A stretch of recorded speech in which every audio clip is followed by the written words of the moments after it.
was born in September 20th, 1951. I am a twin. My twin sister's name is Jean Nightwalker.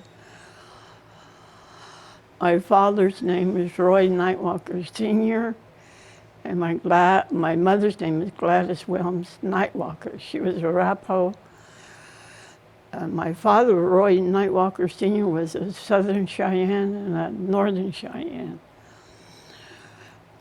He was a Southern Cheyenne chief, and I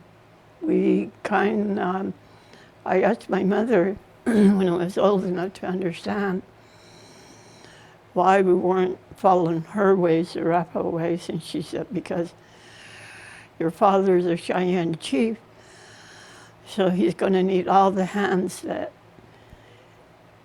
he has to always help when they do things, and with him being a chief, sitting in that chieftainship. So she said, and he's the husband, so we follow in his ways. So that's traditional way that we went was, the Cheyenne way.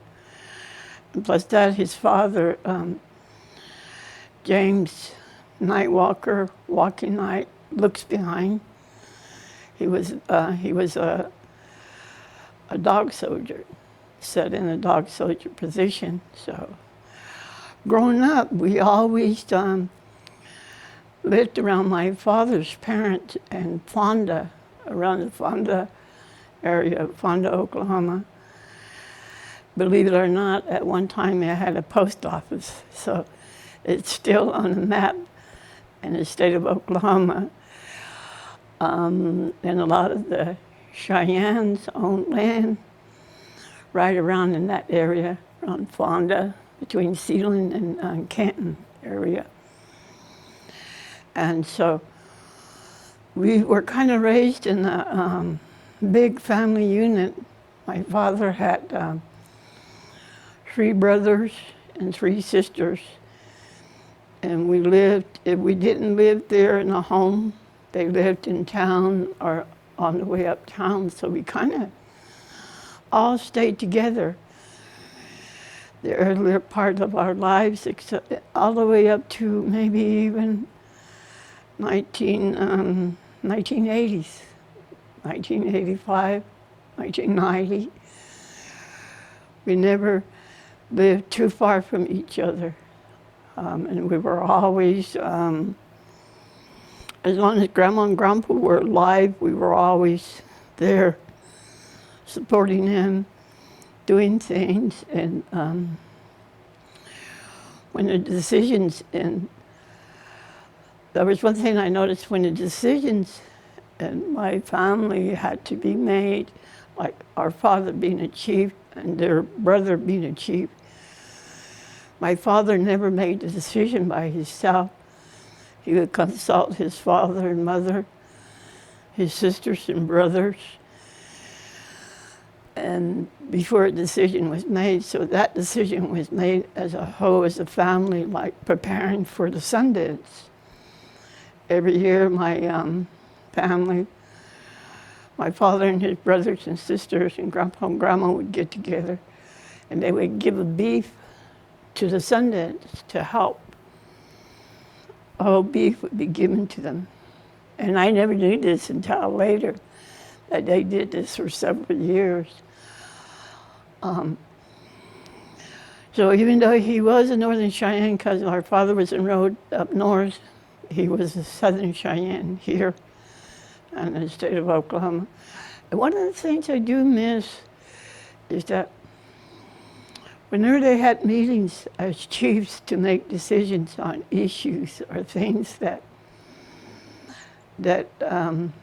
dealt with the Cheyenne people, the menfolk would come together and they would meet and they would discuss and they would talk. And sometimes they would meet for several days because we were always there helping them to cook and prepare for food. And at the time that the decision was made, and one thing, they always talked Cheyenne.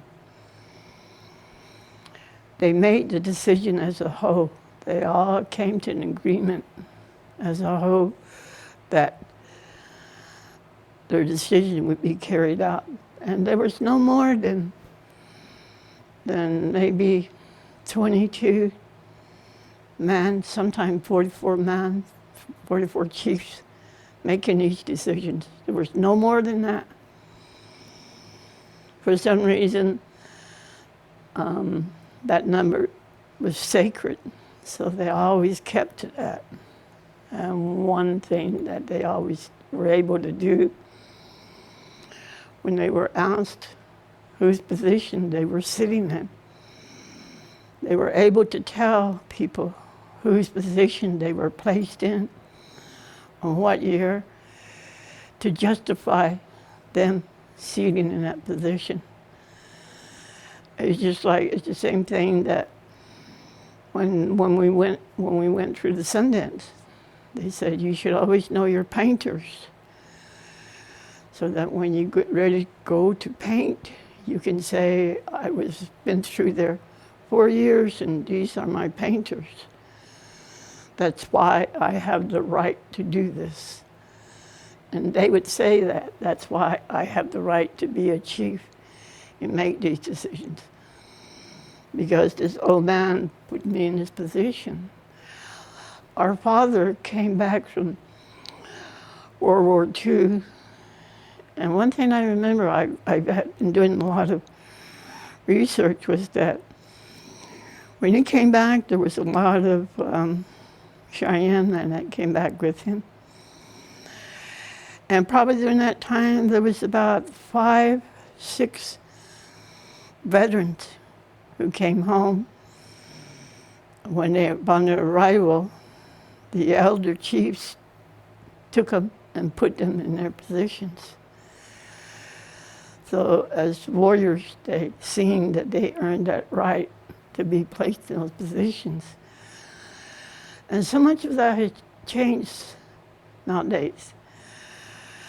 And like I've always been told, there was a purpose for these things. The Creator, sweet medicine, gave you these teachings for a purpose. To fulfill our obligation to the Creator, to practice our religion, to carry out our obligations. And that you can't just do it just to be doing it. There's always a purpose. It's just like when when I went into the Sundance, I asked my dad, I said, I would like to put up the Sundance. And he said, well, let's take some time. I said, I'm going to tell you something now, sister, daughter. I want you to really think about this, because once you make this vow, it's with you for life. It's not like that jacket over there. You go over there and put it on when you feel like it. Take it off when you feel like it, hang it back up. That this vow is with you.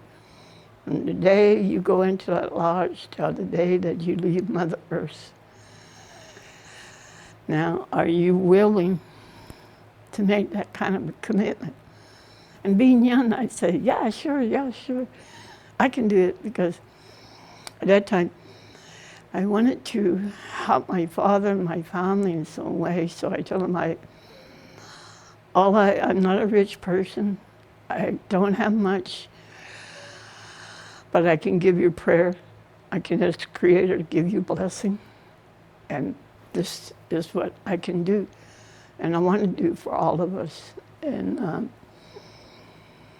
so he said, think about this.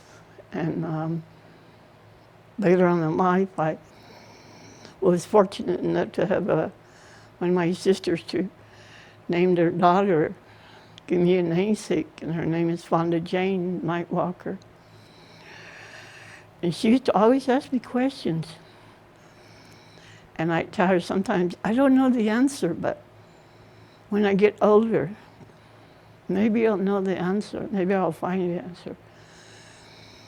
And the other day, she got called, and I said, well, I'll ask, and I'll try to find out the answer. And she goes, Mom, remember, Auntie, you used to say when you get older, maybe you'll find the answer. And I told her, yeah, and I'm going to be 70 this year. I'm still looking for that answer for you. So all these things, we don't have the answer, but we can find it. To me, it's always like, we will find it when it's right for us. When the Creator sees we need to find that answer, He will provide it and bring it. But I had, it's funny because today I vote Arapaho, even though I'm on I follow the Southern Cheyenne, the Cheyenne way of the Sundance. I follow that way. And there was one time that I asked my father, I said, because he used to tell stories about, told us one story when he was in World War II. He said they were being held down by a machine gunner. And he said, we couldn't take that hill. He said, a lot of my comrades were getting shot and killed. And so my sergeant came over and he said, Chief, he said, we need you to take out that machine gun. We're going to lose this battle if we don't. He said, I told him, okay, Sergeant, okay. And so he said, I said, okay. He said, so I made my way that way. He said, I was able to take that machine gun out. He said, so we were able to move. He said, but in the process, he said, I got hit right above the heart. He said, because when I was going to get up to move, he said, I couldn't move. He said, and I went like this, and I felt this sticky thing, and then I knew I'd been shot. And he said, my sergeant came, and he says, Chief, are you okay? You've been hit. He goes, I know I've been hit. He said, and he said, do you need anything? He said, yeah, give me water and give me my backpack, he said. And there's a little medicine bottle in there. He said, get that for me. He got that for me, he said. And he brought me some water. He said, and I opened it and took that peyote and took that water, drank that water. And he said, kind of closed my eyes and slowed down, started, thinking and singing. He said, pretty soon I heard my mom and my dad, he said they were singing, they were in a peyote meeting. They were singing. And he said, I knew that they were praying for me at that time. And then I knew I was going to be okay. He said that I was going to get through that. And he said, then as they went through the war, he said, and then on our way home, he said, I got home, he said, and got to see my grandparents. And he said, my mom asked me where I was shot, and I showed her, and said, my dad said, yeah, he said, we had a messenger came over, told us you had been shot. So he said, our fire keeper came in and said, oh man, he told him in Cheyenne, there's a messenger out there that wants to come in, needs to talk to you. And he told him, well, let him in. He said, but he's an animal, he's not a human. He said, well, let him in. And he's speaking Cheyenne. He said, well, let him in. He said, he came in. He said, it was a badger. And he sat down, he said, I just came from Germany, in Cheyenne. He said, I want you to know your son's been shot, but he's okay. He's going to be okay, he said. He said, we already knew you were okay because our visitor came and told us you were okay. And he said, and the peyote meeting that we're having, and when I went through the Sundance, I got ready and I asked him, Dad, if you used to have peyote meetings here at the home site, what changed it? He said, well, we had to make a decision to either follow the Peyote way or the Sundance way. So my father and my family, we talked about it, he said, and my father and I, my brother, seen that there was so much that was changing in the Peyote way that we didn't approve of and we didn't like. So my dad decided we were going to go to Sundance way. So he said, that's when we went this way, we started going this way, just slowly this way, he said. And to follow this way of religion, he said, there's nothing wrong with the Peyote ways, he said. We just decided to come this way. But it was that time to make that decision. And I told him, okay, so because so much, you talk and you tell stories. I hear stories from those that have been before us, and I learn things from them. And if it wasn't for them, I wouldn't know what I know today, because I didn't wake up all at once and know everything in my head. No, I had to learn these shared stories, these shared words. So those stories and those things, they're not just mine, they're all of us. They belong to all of us. They're not mine to hold on and to keep. It's our responsibility to pass them on to those, that are going to be before us, that are going to be left here. So it was, I don't know, for some reason I always tried to find out the reason and the purpose. Because as a woman, I cannot read sweet medicine. I'm going to be 70 years old and I have never opened that book, Sweet Medicine, because my father and my grandpas, my uncles said, that book belongs to the menfolk. That's theirs. Women are not supposed to open it and they're not supposed to read it. So without asking, I wouldn't, know a lot of these things. So, but it's been an interesting life. Even when my father got out of the service, he was able to have a farm. He raised cotton. He raised broomcorn. He raised cattle, chickens, and pigs. And he brought a lot of jobs to the Canton area where the casino is now, that little house that's behind the casino. That's where we used to live. There was 11 of us that lived in that little two-room house. And then he got to where he, too, started drinking. And he just finally knew he couldn't follow through with it. So he gave it up, and we moved to Enid. And he worked on the Air Force there, Air Base, and he got hurt in an accident. So we moved back out to Fonda. It seems like there, one thing I don't see nowadays is that we used to run up and down the creek and play, pick mulberries, steal apricots and pears from the farmers around us, and eggs and things like that, and just to keep ourselves busy.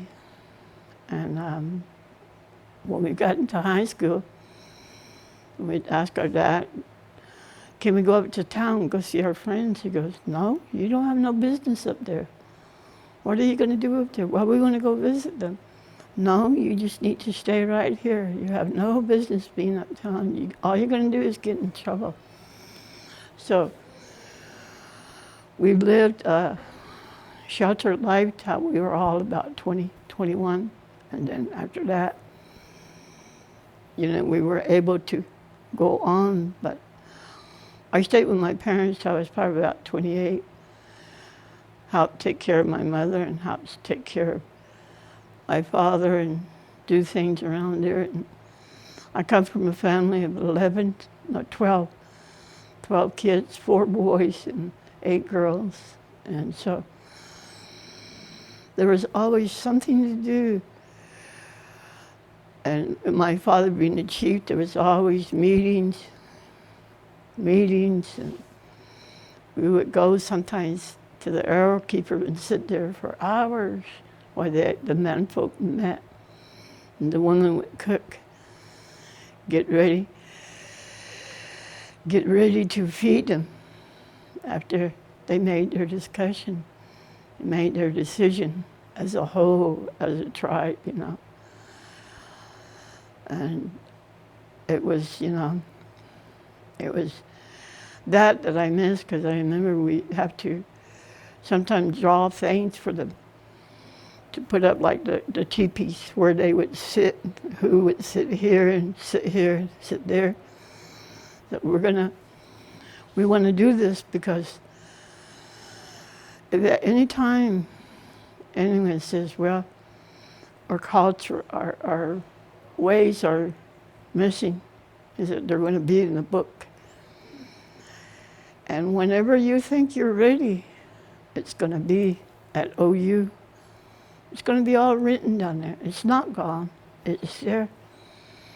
It's just that when you have time and when the Creator says you need to go see that, then it's there.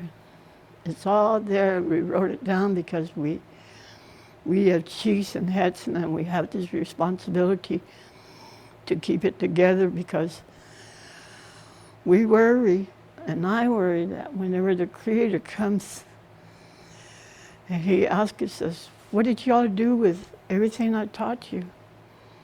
Where is it? What did you all do? I worry, what are we going to say? What are we going to tell Him? How are we going to answer Him? Because He gave us covenant to be responsible for. And when that big circle comes, that time to sit in that big circle when all nations are sitting, I can't wait to see which He gave us, each of us, to be responsible for, and how it ties in, He said. It's going to tie in. There's a purpose, He said. Always a purpose for these things, He said. So always take good care of these covenants, He says. Be respectful of them. He said, because whether you believe it or not, they saved us many a time. They saved our family back in the years when the cavalry was here. So be respectful of them. And because I remember there was many a time when we were up there, our aunts were still alive, and they said, oh, so they're coming to get the arrows. This was back probably in the 70s. My aunts would say, well, you girls, get your sticks. We're going to go have to put a circle around our sacred arrows, our teepee, because we can't let them take it. Says, you're going to be ready to fight for it. Says, it belongs here. I mean, it was, so we'd grab our sticks, and nowadays you don't hardly hear anybody talk like that anymore. And I've tried to share what, and I think really honestly, that was one reason that I was meant to stay with my parents at a late age, was to still learn these things, so I would be able to share with my brothers and my sisters and my grandchildren, our grandchildren, so they would have this knowledge. They would know these words that were given from our parents, our grandfather, those before us. And I think, you know, that's so important, because everything I talk to you right now, I wouldn't know my dad didn't tell me, my mother didn't tell me. It's always because of those before us that we are able to know what we know today, and we have to always give thanks. And it's just like our parents, they both passed on when they were in their 50s. And our older sister, she was 78 when she passed on. Diabetes, our older brother too. Our next to our older sister, diabetes. And we're all talking one time, we said, you know what, we never expected to live this long. We thought we'd already be in the next camp at a younger age, and here we are. And I remember our relative told us that's because you were prayed for. Someone said some real powerful prayers for you all. Those that are still here, those powerful prayers were said that you're still here at this age. I tell them, you know, we have a lot to be thankful for. We do that our family and our relatives, our parents and grandparents thought enough to pray for us daily. And my dad would say, you know what, he said, before you were even a thought, you were already prayed for. And I used to tell him, how's that? He said, that's how come when I say, for those yet to come, when I say in a prayer, still I pray for those yet to come. He said, you were already always included. He said, and I told him, I never did think about that. I said, never thought about anything like that. So there's so much more that I would like to share with you, but I think those things those are the most important things. Just like I've gone through the Sundance and put up 4 Sundances, 2 down here in Oklahoma and 2 up north. And my 5th time I fasted in the Hat Teepee in northern Cheyenne country. And my granddaughter was pretty sick and she needed help, and it was right after the Sundance, right a little later on, and I asked him, I said, I want to fast,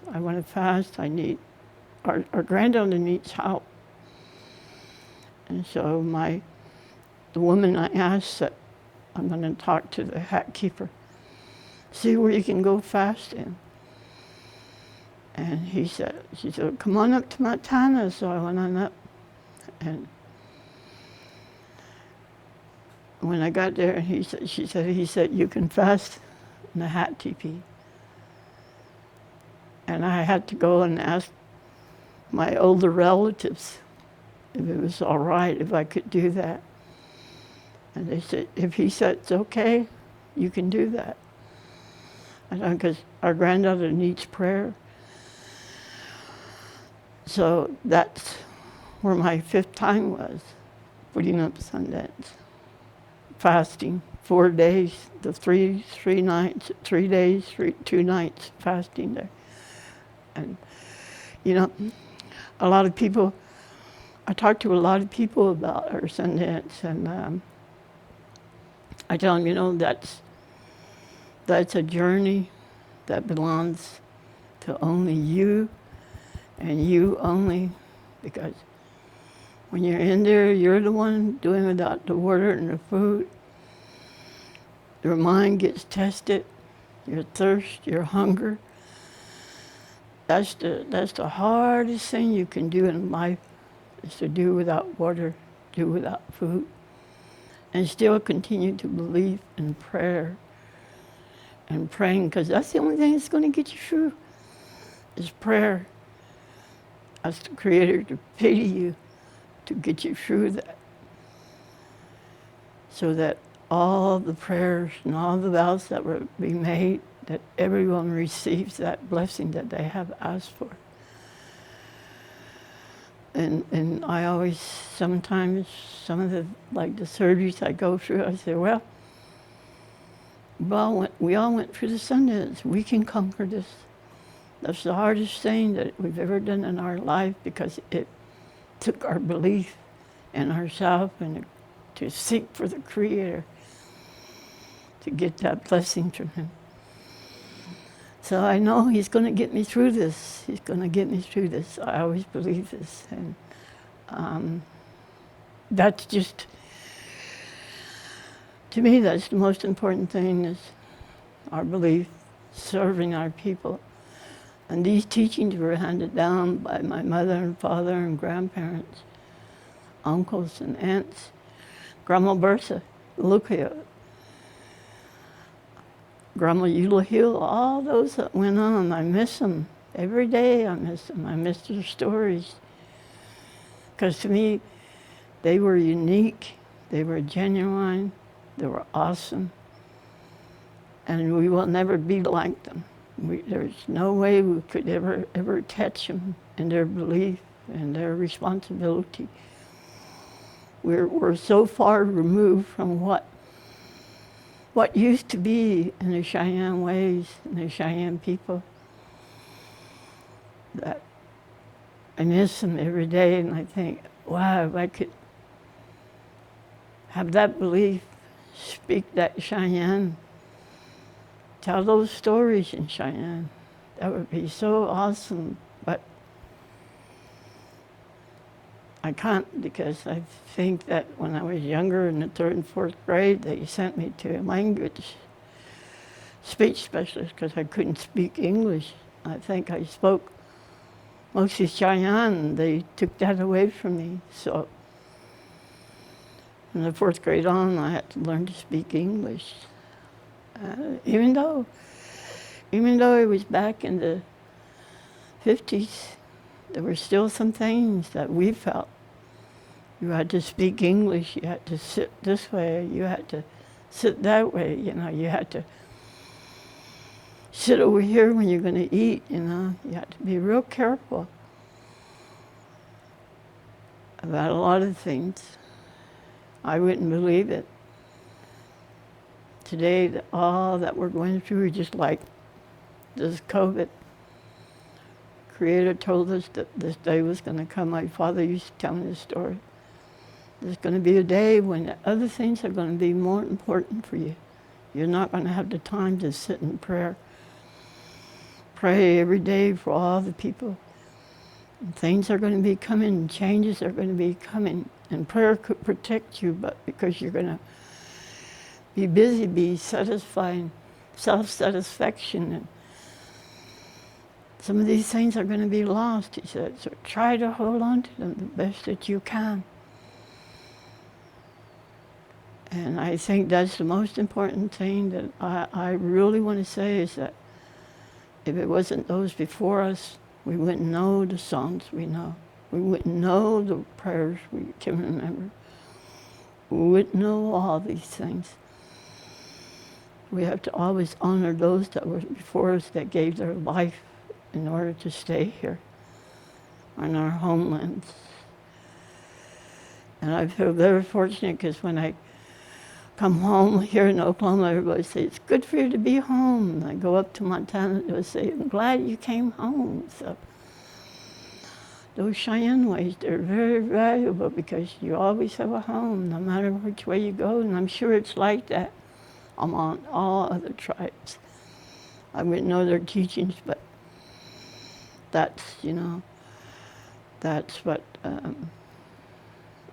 I think is important. Just like right now, we're going to be getting ready for the arrow worship and the Sundance. And this is the time to prepare ourselves mentally, physically, but more so spiritually. Time to start praying.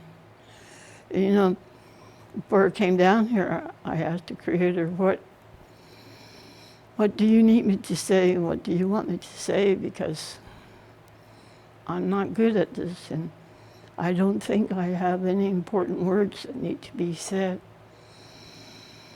So whatever needs to be said, you're going to have to give them to me so I can say them, because I don't know.